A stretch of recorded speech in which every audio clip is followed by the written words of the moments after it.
If you were vegan, which food do you think you would miss the most? If you are vegan, which non-vegan food are you missing? In the last video published on this channel, I shared with you the list of 5 most interesting vegan foods that I discovered from when I went vegan. Today I'm going to show you the 5 non-vegan foods I still miss. And once we get through the ranking, there's one last thing I want to share with you. Something that absolutely deserved to be part of this video. Before diving into the subject of this video, I need to tell you that this feeling of missing certain non-vegan foods was stronger and more present during first 2-3 months. I think that my body and mind slowly adjusted to the new reality, and now I'm missing these foods less than before. Nevertheless, sometimes in certain contexts and situations, I would still like to eat some of them. Let's discover together the top 5 of non-vegan foods I'm missing the most. Welcome back to 1 Year Vegan! It doesn't refer to all kinds of fish, but mainly to tuna steak, salmon and swordfish, my favorite ones. I still remember swordfish steak eaten on a restaurant close to the beach when I traveled to Sicily, or the smell of freshly caught tuna when I was entering the supermarket in Sardinia. I would say that tuna steak and swordfish have pretty similar taste, the most similar to meat between all fishes, and also when it comes to the nutritional values, they are both rich in protein and low in fat. Salmon has more peculiar taste and contains a higher amount of fats, even more when it is not wild. Funny enough, the fish I miss the most aren't even the ones I would recommend eating more often. Bigger fish can accumulate more pollutants during their lifetime, which is one reason why smaller wild fish are usually the better choice. The nectar of the gods. It was used in the past also as a medicine by ancient Greeks and Romans due to its antibacterial properties. Personally, I love honey for its taste, and I always used to add a little spoon to the breakfast I was having, but also to tea as a sweetener. I've been asked why vegans shouldn't eat honey, because bees are producing it anyway and they are not exploited. Even if I'm not an expert on the subject, I read that commercial beekeepers are using unethical processes, but I don't know much else about it. If you have additional information and insights about this topic, please leave a comment and share your knowledge with the community. This way we can learn more about it.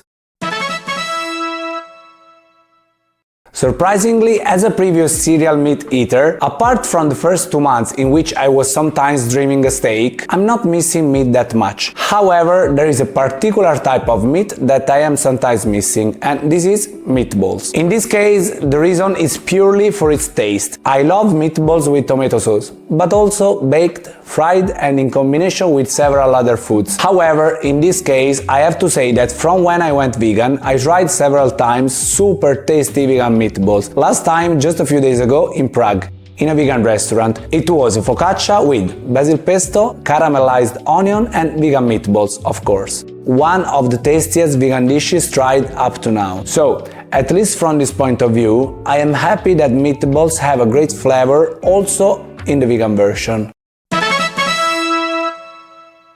Boiled, scrambled, fried, baked, poached, used to make omelets or frittata, used to make cutlets or even sweets. I could go on with this list still for a while, because eggs are very versatile and can be used for 1,000 recipes. Personally, I also love its unique taste and how they are adding taste or texture to a lot of different dishes. Keep in mind that eggs are not all the same. The best option is to buy eggs from a local farmer instead of the ones produced by hands in cages. Last curiosity, my favorite dish prepared with eggs is frittata with asparagus. In this case, more than for benefits and nutritional values, I am missing mozzarella mainly for 2 reasons. First, because pizza without mozzarella doesn't taste the same. I have tried several tasty vegan pizzas, but mozzarella on top of pizza is just unbeatable. Secondly, because at least for now, I couldn't find any high-level alternative. Sometimes I tried vegan mozzarella and the taste is not bad, but mozzarella is definitely on a different level. For flavor, consistency and nutritional value. Also because vegan mozzarella completely lacks protein. Another positive aspect of mozzarella is that it is a versatile food and can be used for several preparations and in combination with other ingredients to create delicious dishes, such as Parmigiana, one of my favorite dishes. There are several varieties of mozzarella, such as fresh, smoked, fior di latte. One of the tastier, in my opinion, is mozzarella di bufala, made from the milk of the Italian buffalo. It has a stronger and also sweeter taste. It's often denoted with the DOP status, a label to show that it's made entirely in its region of origin, which is also my region, Campania.